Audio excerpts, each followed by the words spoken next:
This is the difference between American Christians and those who are persecuted. Listen carefully and watch till the end. I said, now, if we get caught, what will happen to me?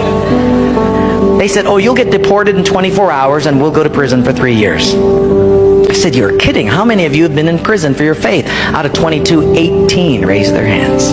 I had 15 Bibles and I passed them out, but obviously 7 didn't get them. And I said, let's turn to 2 Peter chapter 1 and we're going to read it. And just then one lady handed hers to somebody next to her. Hey, she had memorized the whole thing. She just recited the whole chapter. Break. And I said, you recited the whole chapter? She says, oh yes, I've memorized many chapters. I said, where did you memorize many chapters? She said, in prison.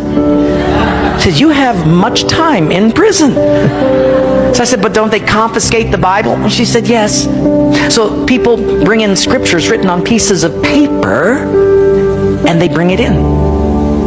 So I said, but then if they find that piece of paper on you, won't they confiscate that? She said, oh yes, that's why you memorize it as fast as you can. Because even though they can take the paper away, they can't take what's hidden in your heart. And when it was done, I said, how can I pray for you? I'm going to go back to America.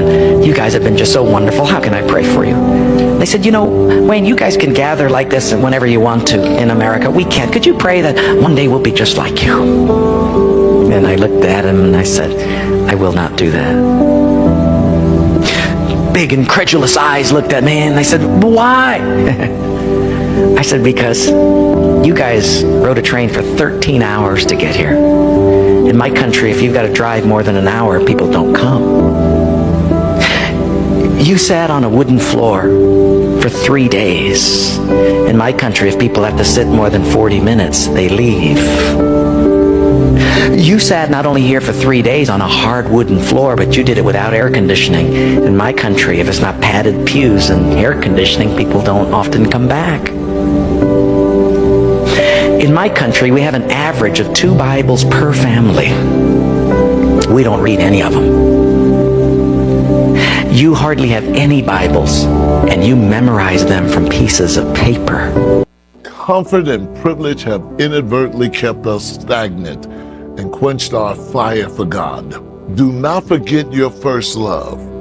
Ask the Father to restore the joy of your salvation.